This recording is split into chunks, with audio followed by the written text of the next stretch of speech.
corner faded pompadour ang tawag sa haircut tutorial na ito. Una kong ginawa ang ating procedure na pinakauna ay guard number 1, close, paikot lang po sa kanyang gilid sa kanyang ulo.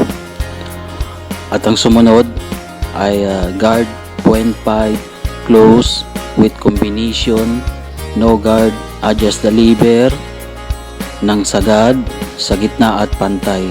So yan po yung ating procedure sa magandang blending ng fade. Ayan, paikot lang po mga katropa. Kaya po tinawag siya na corner faded pompadour dahil kinantuhan po siya yung faded natin at nakapumpador po ang kanyang top hair. So yun po ang ibig sabihin ng corner faded pompadour. Ayan, so mababa lang po tapos may kanto na maganda po ang pagkakanto dahil hindi po bigla ang kanyang kanto sa taas ng kanyang fade. So dalawang guard lang po ang ginamit ko rito, guard number 1 at saka 0.5, tapos yung combination natin.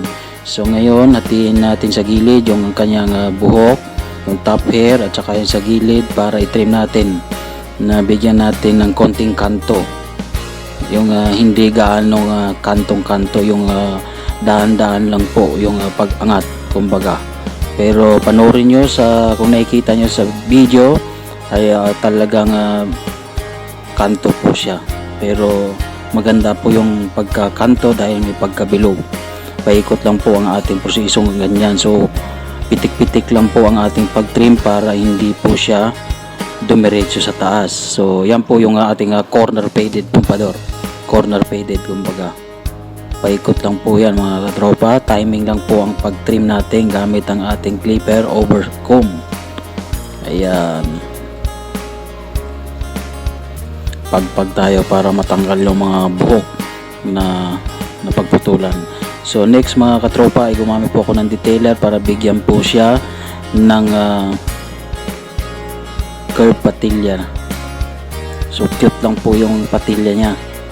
So i-detail natin ang kanyang fade para sa pag-ahit mamaya pababa ay hindi na po mahirap dahil napanipis na po ng ating detailer.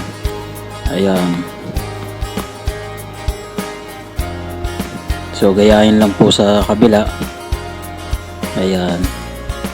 So timing lang po ang fade na ito dahil kailangan maganda po yung pagkakanto at maganda po ang kalalabasan. So sprayan natin ang tubig, ahitin natin gamit ang bagong blade para matalas at perfect line at detailed yung ating pag-ahit or pulido, malinis. Ayan, so paikot lang po mga katropa.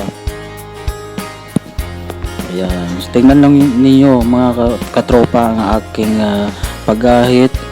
So na-step na po siya dahil para mabilis po ang ating gawaan ngayon or mapaikli ang video ito. So bukod sa inahit natin ay gumamit tayo ng Simpa Saver para mas lalo pang kuminis mga katropa. Ayun, paikot yun mga katropa pero hindi na nakita. So ngayon nagpahabol siya na i-double cut na lang daw para mas umangas pa.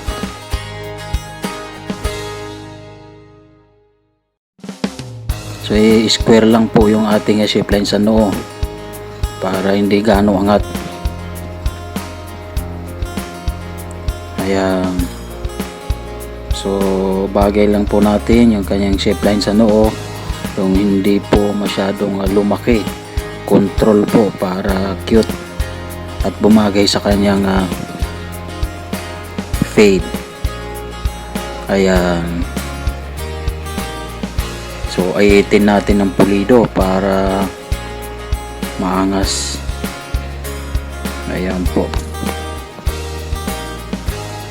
So panoorin lang po mga katropa, tuloy-tuloy po para makita nyo po ang kalalabasan at sa iba pang mga ginawa ko sa kanyang haircut. Ayan, so gumamit po ako uli ng guard 0.5, close at saka yung combination natin para i-develop ang kanyang upper fade na mawala yung mangitim-ngitim.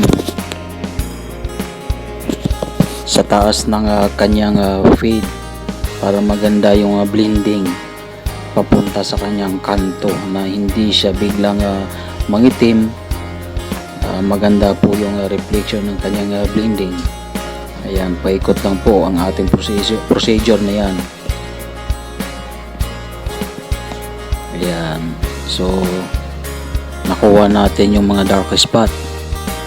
Yan po ang purpose yan sa procedure na yan.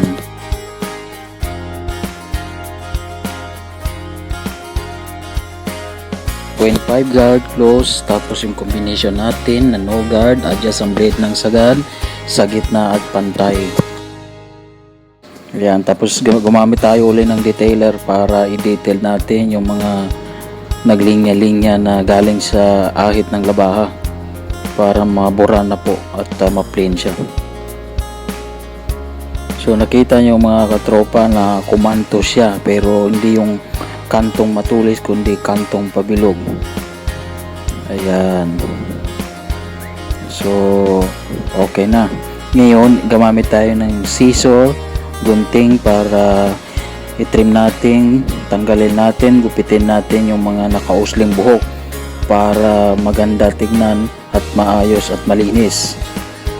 Ayan, so kung saan nakikita natin na ayusin ay ayusin po sa nararapat na mga gamit.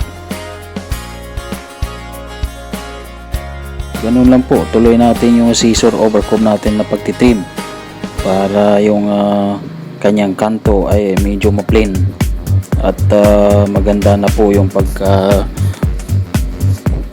angat ng kanyang kanto. Ayan, so nakikita nyo mga katropa, tingnan nyo.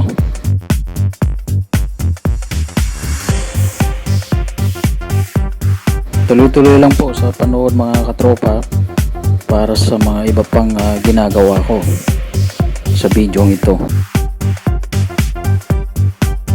Kung saan nakikita natin na dapat i-trim ay i-trim po natin para ganyan po ang ikakaganda ng kanyang gupit. Linisin natin yung mga balebong maliliit para malinis siya tignan, sagad sa gubitan kumbaga. So pagpagan natin para mawala yung mga buhok na naputol. So ngayon mga katropa ay i-blower natin yung kanyang top hair dahil hindi na po nagbawas dyan dahil stable po ang kanyang top hair. So i-blower natin ngayon para makita natin yung sobra dahil sa likod lang po tayo babawas nyan. Ayan, so i-blower natin ng pa-wave para medyo umangat tong kanyang buhok. Ayan, so i-forma natin yung pagkapumpador niya na pagitna. Ipunin natin yung buhok sa gitna. Ayan, so maganda po ang buhok. Panoorin nyo maigi mga katropa dahil makakatulong po ito sa mga katropa natin dyan na hindi pa gaano marunong sa gupitan at makakatulong po ito. Ayan, sa mga iba pang mga haircut tutorial ay manood lang po sa aking mga video dito sa YouTube channel kong ito dahil marami pa po at marami pa na mga klase ng gupit at manatili lang po na nakasubscribe dahil marami pa pong mga gupit na inyong maabangan at mapapanood at mapagkuhanan ng ideal sa paggugupit dahil marami pa po na mga klase ng gupit na hindi ko pa naipakita dito sa channel kong ito. So mayroon po tayong sariling mga style na gupit na maabangan dito sa channel kong ito. Subscribe lang mga katropa. Ayan, i-blower natin uli para talaga makita natin yung kalalabasan ng kanyang pumpador kumbaga.